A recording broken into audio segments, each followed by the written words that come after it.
What is poppin', guys? It's your boy UltimateSpeedster. Welcome back to another crispy clean Wizard101 video. In today's video, I'll be doing a Novus world review. I'll be reviewing Novus multiple different sections, such as story, music, scenery, gameplay, and overall enjoyment. G is going to be a great video, so make sure you stay all the way to the end and like, subscribe, and tap the notification bell to keep up the crispy clean Wizard101 and Power 101 content. Also, let me know down in the comment section below on what you think about Novus. And without further ado, let's get started.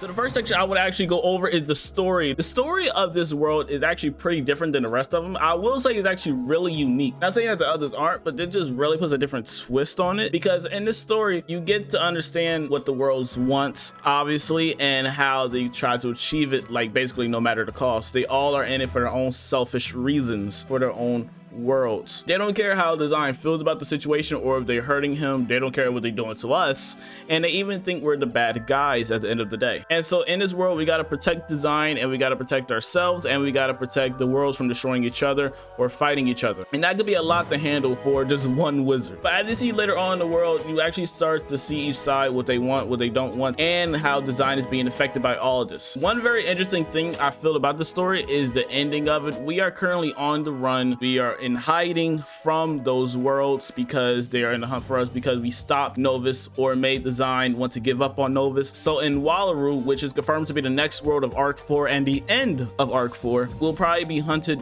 by Marleybone, Polaris, and Valencia and Conquista will probably be hunted, which I'm actually really interested in seeing this take, because we don't always got to get stronger, and getting stronger isn't our reach anymore. We don't need to get there anymore. It is about keeping peace and how our reputation in the spiral is perceived. So I'll personally give the story a 5 out of 5. I really enjoyed the story. I dang near cried, to be honest with you, at the end when Design was talking about how he felt about the whole situation and how he felt like he'd given up on the spiral and how he's just going to go back to being nothing when he really wants to be something, but he don't even want to be bothered anymore, because whenever he tries to do something right, somebody else gets mad at him, and it just becomes a whole mess for him, to the point to where he's aggravated. Again, so I give the story a 5 out of 5. As in gameplay, I actually enjoy the gameplay. They have the little minion things where, you know, you just go through questing and you just got to one-shot minions, which is fine. There's always going to be that. As in the boss fights, a couple of them can be really annoying, like the Renegade Death Boss that puts on a whole bunch of weaknesses. But the thing is about these fights, you can easily avoid them by doing a different strat. Even if you're by yourself, for majority of the fights, they're really easy. So it is, you can solo, you know what I mean? Even with Tantrum was a very difficult fight, but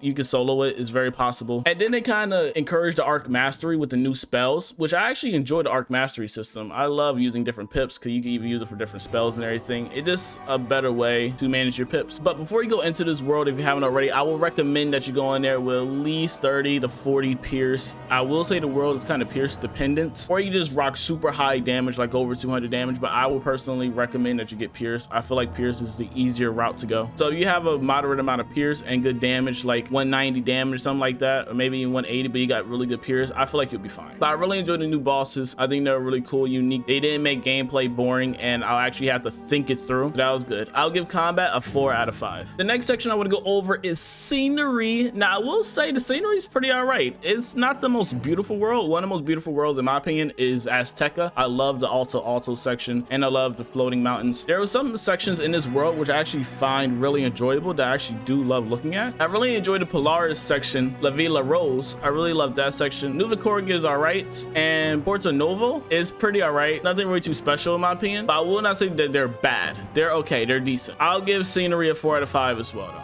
The next section I'm going to go over is the beautiful music. Nelson did an amazing job with the soundtracks of Novus. I've noticed that they reused some soundtracks from Valencia and Marleybone and Polaris, but they remixed it to where it's a whole new sound. You can hear remedies of the old soundtracks, but you're not bothered by it because they mix it up so well to where it seemed like a whole new soundtrack. And it gives you some nostalgic vibes when you hear old soundtracks inside the new soundtracks. I'll honestly give the music a solid 4 out of 5, to be honest. Not a lot of my favorite soundtracks, but they fit this world tremendously, and the vibe that's going on here. The vibe in this world is very different. It's odd, it's strange. This world is being formed from the nothing, and so the music really fills that atmosphere up a lot. And now the last section I want to go over is basically to sum it all up as in a full enjoyment of my time here in Novus. I really enjoyed Novus. Questing through it, I loved it. Had fun, loved seeing the new areas, loved listening to the dialogue and the story. Love the combat, love the music. I can't wait to see what's going to happen in Wallaroo.